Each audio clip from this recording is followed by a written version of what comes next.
Ladies and gentlemen of the United Nations General Assembly, I stand before you today as a voice for the voiceless, a champion for the marginalized, and an advocate for the most vulnerable among us.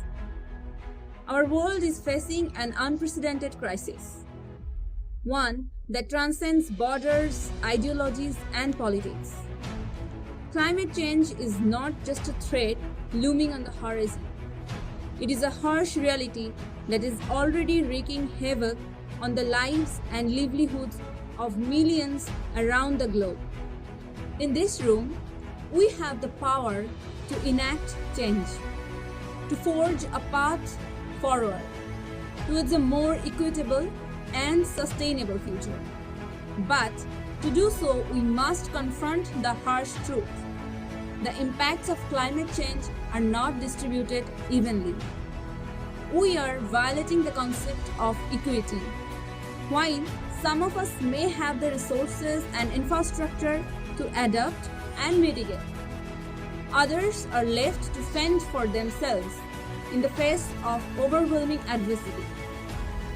I know that speaking about equality is far easier than distributing resources in real.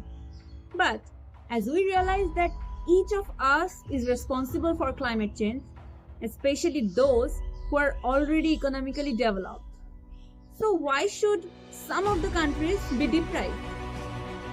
Countries like Bangladesh are at the front line of this crisis, with its low-lying geography and densely populated coastal areas. Bangladesh is particularly susceptible to the devastating effects of climate change.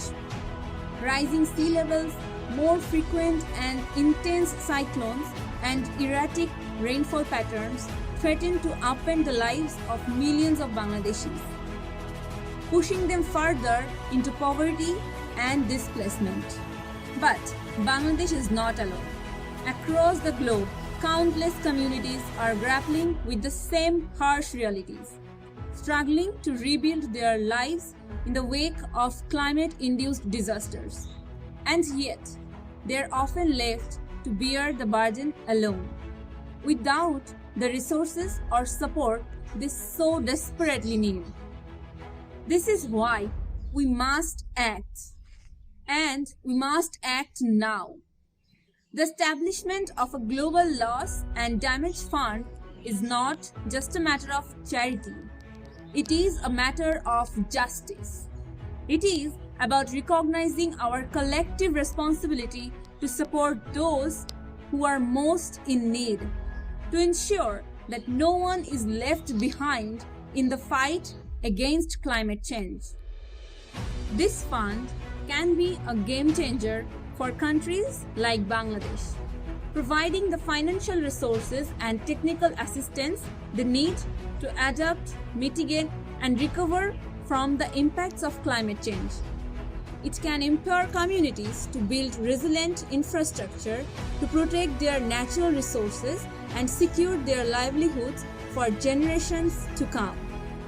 But more than that, it sends a powerful message to the world that we are committed to standing in solidarity with those who are most vulnerable, that we refuse to turn a blind eye to the suffering and injustice that climate change inflicts upon our planet. So, I welcome you to seize this moment. Let us rise to the challenge before us, and let us take bold and decisive action to establish a global loss and damage fund that will be a beacon of hope for millions around the world. The time for action is now, and the world is watching. Let us not disappoint them. Thank you.